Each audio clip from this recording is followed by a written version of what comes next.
Smart objects के ज़रिए आप अपनी फ़ोटोज़ में नॉन डिस्ट्रक्टिवली काम कर सकते हैं फ़ोटोशॉप में। अस्सलाम वालेकुम, कैसे हैं आप सब लोग। मेरा नाम है शाहज़ेब मलिक अवान और आप देख रहे हैं जेबी टेक्निक्स द बेसिक सीरीज़ की।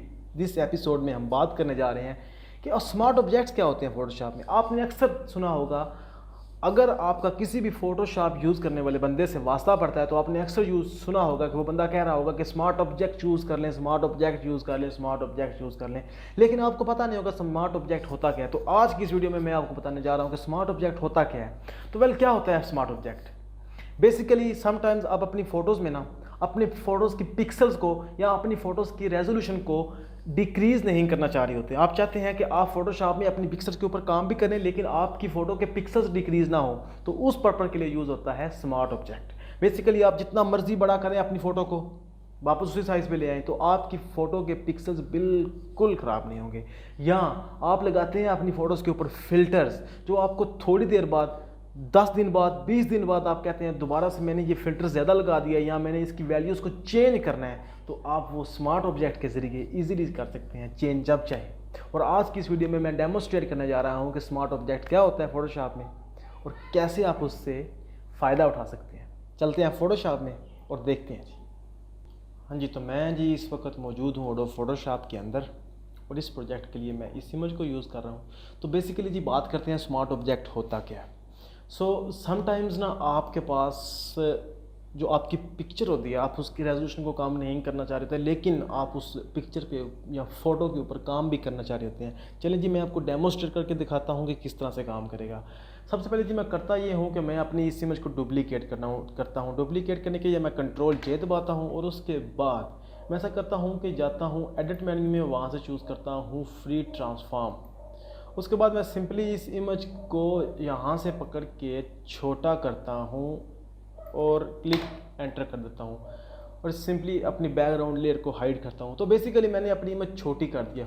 करना अब मुझे ये है कि मैं चाह रहा हूँ कि मैं अपनी इस इमेज को बड़ा करूँ दोबारा से। तो सिंपली सी बात है, मैं दोबारा से जाऊँगा अपनी इस लेयर को सेलेक्ट करके सिंपली सी एडिट मेन्यू में और यहाँ से चूज़ करूँगा फ्री ट्रांसफॉर्म। उसके बाद मैं अपनी इमेज को पहले की तरह पकड़ूँगा और बड़ा कर दूँगा। और ये क्या, ये मेरी इमेज के पिक्सल के साथ क्या हुआ है, ये क्या हो गया है। मतलब मेरी इमेज के जो पिक्सल्स पहले ये वाले थे और अब तो टोटली ही ख़राब हो गए हैं। ये तो धोखा हो गया है मेरे साथ। तो बेसिकली फ़ोटोशॉप में तो ऐसा ही होता है और अक्सर होता है। अगर आप फ़ोटोशॉप में नॉन डिस्ट्रक्टिवली काम करना चाह रहे हैं और अपनी पिक्सल्स को भी नहीं ख़राब करना चाह रहे, तो आपको यूज़ करना पड़ेगा स्मार्ट ऑब्जेक्ट। अपनी इमेज के ऊपर कोई सी भी ट्रांसमिशन लगाने से पहले अगर आप स्मार्ट ऑब्जेक्ट यूज़ करेंगे तो आपकी इमेज के पिक्सल हमेशा महफूज रहेंगे। मैं आपको दिखाता हूँ। सबसे पहले मैं ऐसे करता हूँ, यहाँ से डिलीट, ओहो, यहाँ से डिलीट करता हूँ। उसके बाद सिंपली दोबारा से मैं इसको मैं डुप्लीकेट करता हूँ और इस दफ़ा मैं इसको ट्रांसफॉर्म करने से पहले मैं इस इमेज को ऊपर इस लेयर के ऊपर राइट क्लिक करता हूँ और यहाँ से चूज़ करता हूँ कन्वर्ट टू स्मार्ट ऑब्जेक्ट। उसके बाद मैं जाता हूँ एडिट मेन्यू में, वहाँ से चूज़ करता हूँ फ्री ट्रांसफॉर्म और इस दफ़ा मैं इसको छोटा करता हूँ। बहुत छोटा कर दिया इस बार मैंने। मुझे थोड़ी देर बाद लगता है कि मैंने कुछ ज़्यादा छोटी कर दी, मुझे इसको दोबारा उसी साइज़ पे लेके आना है। उसके लिए मैं दोबारा से कंट्रोल टी दबा के इसे ट्रांसफॉर्म हैंडल्स ऑन करूँगा। उसके बाद मैं जैसे ही इसे ऊपर की तरफ ड्रैग करूँगा तो मेरी इमेज के पिक्सल्स तो बिल्कुल ही ठीक हैं, इन्हें तो कुछ भी नहीं हुआ। जैसे ये पहले थे बिल्कुल वैसे के वैसे ही हैं। तो ये जी एडवांटेज है स्मार्ट ऑब्जेक्ट का। स्मार्ट ऑब्जेक्ट के ज़रिए आप अपनी इमेज के पिक्सल्स को बिल्कुल सेम रख सकते हैं। लेकिन ये तो हो गया इसका फ़ायदा। अब बात करते हैं इसका नुकसान क्या है। तो बेसिकली बात यह है कि मुझे ना इस पिक्चर में इस लीव को ये जो लीव है ना, इनको ख़त्म करना है। सो सिंपली सी बात है, मैं जाऊँगा स्पॉट हीलिंग ब्रश में, तो यहाँ से जाता हूँ स्पॉट हीलिंग में और इसके ऊपर मैं क्लिक करता हूँ। मैं जैसे ही क्लिक करता हूँ मैं इसके ऊपर काम ही नहीं कर सकता। फोटोशॉप मुझे कह रहा है कि ये तो स्मार्ट ऑब्जेक्ट पिक्चर है, अगर आपको इसके ऊपर काम करें तो दोबारा से रास्टराइज करके पिक्सलेट में कन्वर्ट करें, तो मुझे वो नहीं करना। मुझे अपनी इमेज के पिक्सल बचानी है, तो मैं ये कैसे करूँ मैं बताता हूँ आपको। आपने यहाँ से ओके नहीं करना, सिंपली कैंसिल करें। उसके बाद जाएं लेयर मेन्यू में, वहाँ से जाएं स्मार्ट ऑब्जेक्ट में और यहाँ से चूज़ करें एडिट कंटेंट्स। जैसे ही आप एडिट कंटेंट्स करेंगे तो फोटोशॉप ने बेसिकली जब आपने स्मार्ट ऑब्जेक्ट अपनी इमेज का बनाया था तो आपकी जो बेसिक इमेज थी उसका एक रेफरेंस फाइल के तौर पे अपने पास रख ली थी, जो ये आपके फोटोशॉप के पास PSB के नाम से सेव है। आप आपको PSB को समझने की ज़रा भी ज़रूरत नहीं है, बस आप इतना समझें कि फ़ोटोशॉप ने इसे अपने पास सेव कर लिया था। अब जब मैंने एडिट कंटेंट पे किया तो मेरे पास ये तो मेरी बेसिक इमेज है ना जो हम यूज़ कर रहे हैं बैकग्राउंड, और हमने बैकग्राउंड कॉपी किया था, लेकिन ये हमारे पास वो है जो फोटोशॉप ने एक रेफरेंस PSB फाइल अपने पास रखी हुई है। आपको जो भी चेंजिंग करनी है इसके ऊपर आप कर सकते हैं। फॉर एग्जांपल मैं यहाँ से चूज़ करता हूँ स्पॉट हीलिंग ब्रश, और यहाँ से मैं इस लीव को ख़त्म करता हूँ और इस लीव को ख़त्म करता हूँ और इस लीव को ख़त्म करता हूँ और यहाँ से इन दोनों को ख़त्म करता हूँ और यहाँ से इस शाख को ख़त्म करता हूँ। तो मैंने बहुत सारा काम कर दिया। इसके अलावा अगर मैं यहाँ से चूज़ करूँ ब्रश टूल और इसका साइज़ करूँ छोटा, तो यहाँ से मैं लिखता हूँ, लिख दो, यहाँ से न्यू लेयर बनाता हूँ, उसके बाद मैं लिखता हूँ JB। ओह मैंने इसकी ओपेसिटी बहुत कम की हुई है। यहाँ से मैं लिखता हूँ JB, ये मैंने लिख दिया।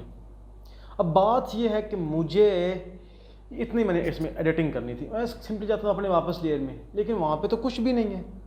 वहाँ पे मैंने एडिटिंग की थी, यहाँ पे वो क्यों नहीं आई? उसके लिए सबसे पहले आपको जाना होगा उस लेयर पे वापस, और फिर आपको Ctrl+S करना होगा। Ctrl+S करके जैसे ही आप अपनी चेंजिंग को सेव करेंगे, उसके बाद बेशक आप इस लेयर को बंद कर दें, इस पिक्चर को बंद कर दें, लेकिन आप जैसे ही अपनी स्मार्ट ऑब्जेक्ट वाली इमेज में आएंगे तो वो चेंजिंग आपकी इमेज में लग चुकी होगी। तो इस तरह से आप दोबारा से नॉन डिस्ट्रक्टिवली काम कर सकते हैं अपनी इमेज के ऊपर। जो चेंजिंग करनी है आप सिंपली लेयर मेन्यू में जाएं, वहाँ से एडिट पे एडिट कंटेंट करें, स्मार्ट ऑब्जेक्ट में जाके जो चेंजिंग करनी है वो करें। इस तरह आपकी इमेज के पिक्सल भी बरकरार रहेंगे और अपनी इमेज में आप काम भी कर सकेंगे। इसके अलावा अगर थोड़ी देर बाद आपको लगता है कि आपको ये जो आपने JB लिखा है ये नहीं लिखना, मतलब ख़त्म करना है, तो कैसे करें? या आप सिंपली लेयर मेन्यू में जाएं, मैं आपको दूसरा तरीका बताता हूँ। आप सिंपली डबल क्लिक करें अपने इस आइकन के ऊपर या इस इमेज के लेयर के आइकन के ऊपर, होगा वही जो आपने लेयर मेन्यू में जाके स्मार्ट ऑब्जेक्ट में जाके एडिट कंटेंट करना है। तो सिंपली आप 2 दफ़ा यहाँ पे क्लिक करेंगे तो वही पैनल आपके सामने, वही PSB फाइल आपके सामने फिर से खुल जाएगी। आप सिंपली इस जो हमने JB लिखा था इसको वहाँ पे ड्रैग करें, उसके बाद Ctrl+S करें और उसके बाद इस इमेज को सेव करें, तो आपकी इमेज में चेंजिंग हो गई है। तो बेसिकली जी ये आइडिया बिहाइंड है, मैंने आपको समझाने की पूरी कोशिश की है। अब मैं आपको एक और चीज़ बताता हूँ कि आप फिल्टर्स को किस तरह यूज़ कर सकते हैं इस इमेज के ऊपर। फॉर एग्जांपल मैं सबसे पहले इसको डिलीट करता हूँ, ये बहुत मैसी हो गई है। मैं दोबारा से इसको एक कॉपी लेता हूँ, डुप्लीकेट करता हूँ, मैं जाता हूँ फिल्टर मेन्यू में और मैं यहाँ से चूज़ करता हूँ, मैंने अपने जो ये मेरा बैकग्राउंड है ना इसे ब्लर करना है, और अपनी जो ये मेरा सब्जेक्ट है ना मैंने इसे ब्लर नहीं करना, सिर्फ बैकग्राउंड को ब्लर करना है। उसके जाता हूँ मैं फिल्टर मेन्यू में, वहाँ से चूज़ करता हूँ ब्लर और वहाँ से चूज़ करता हूँ गॉसियन ब्लर, और इसे मैं अमाउंट देता हूँ 8.2 पिक्सल्स की, और मैं ओके कर देता हूँ। लेकिन ये क्या, अब मैं अपने ऑब्जेक्ट को इसमें से कैसे निकालूं? मेरे पास तो एक ही लेयर है। अगर मैं सिंपली यहाँ से जाऊँगा ब्रश के ऊपर, इसको इस तरह डिलीट करूँगा तो जाहिर सी बात है नीचे मेरे पास लेयर है। मैं अगर ये मेरे पास नहीं है होगी, सिर्फ मैं एक लेयर पे काम कर रहा हूँ, तो मैं कैसे इसको निकालूंगा इसके अंदर से? जो आप इजीली निकाल सकते हैं स्मार्ट ऑब्जेक्ट की मदद से, जिसे स्मार्ट ऑब्जेक्ट अगर फिल्टर लगाएंगे तो उसे कहेंगे स्मार्ट फिल्टर। सबसे पहले मैं इस लेयर को डिलीट करता हूँ, यहाँ से अपनी इस लेयर को दोबारा से मैंने विजिबल कर लिया, इसको दोबारा से मैं इसकी एक कॉपी लेता हूँ। उसके बाद जाता हूँ मैं फिल्टर में, यहाँ पे सिंपली क्लिक करता हूँ कन्वर्ट टू स्मार्ट फिल्टर। अगर आप कन्वर्ट टू स्मार्ट फिल्टर करेंगे तो वो भी आपकी इमेज को कन्वर्ट टू स्मार्ट ऑब्जेक्ट ही करेगी। या आप सिंपल आप यहाँ पे क्लिक करें और इसको करें कन्वर्ट टू स्मार्ट ऑब्जेक्ट। उसके बाद आप जाएं फिल्टर मेन्यू में और यहाँ से चूज़ करें ब्लर, और यहाँ से चूज़ करें गॉसियन ब्लर। 8.2 पिक्सल देता हूँ इसको मैं। अब बेसिकली मैंने पूरी इमेज के ऊपर पिक्सल लगा दिए हैं। अब मैं चाहता हूँ कि मैंने ज़्यादा पिक्सल लगा दिए हैं अपनी इमेज के ऊपर, ज़्यादा ब्लर कर दिया, तो मैं इसको कम करूँ। पहले की तरह मैंने अपनी इमेज के ऊपर पिक्सल नहीं लगाए, ये अपने खुद की लेयर के ऊपर लगे हैं। मैं जब चाहे इसके ऊपर डबल क्लिक करके ना इसके पिक्सल की वैल्यू कम या ज़्यादा कर सकता हूँ। मैं बेसिकली 7.2 करता हूँ और हिट ओके कर देता हूँ। अब मैं अपने इस ऑब्जेक्ट को ना इस बैकग्राउंड में से निकालना चाह रहा हूँ। मैं चाह रहा हूँ मेरा जो सिर्फ बैकग्राउंड है ना वो हो, ब्लर ऑब्जेक्ट ना हो। तो उसके लिए मैं सिंपली क्लिक करूँगा अपने स्मार्ट ऑब्जेक्ट के ऊपर, जो हर स्मार्ट फिल्टर के साथ आपके साथ आएगा, उसके ऊपर क्लिक करें। उसके बाद मैं चूज़ करूँगा ब्रश टूल, और मेरा स्मार्ट ऑब्जेक्ट इस वक्त वाइट है तो मैं ब्लैक से इसके अंदर कलर करूँगा। जहाँ जहाँ पे मुझे अपने ऑब्जेक्ट को शो करना है वहाँ वहाँ मैं ब्लैक से करूँगा तो वो डिलीट होता जाएगा। तो सिंपली मैं एक्स दबा के अपने बैकग्राउंड कलर को करूँगा। उसके बाद मैं यहाँ से राइट क्लिक करके अपने ब्रश के साइज़ को बड़ा करूँगा, फिर एंटर करके ख़त्म करूँगा। और जहाँ जहाँ पे मैं चाह रहा हूँ कि ये स्मार्ट फिल्टर ना लगे, मैं यहाँ वहाँ पे सिंपली पेंट कर दूँगा लाइक सो। उसके बाद मैं अपने ब्रश की ओपेसिटी करता हूँ तकरीबन 20%, और यहाँ जो इसकी एज है ना उनके ऊपर मैं एक्स दबा के वाइट के साथ ड्राइंग कर देता हूँ कि मेरी इमेज थोड़ी सी रियलिस्टिक मुझे लगनी चाहिए ना।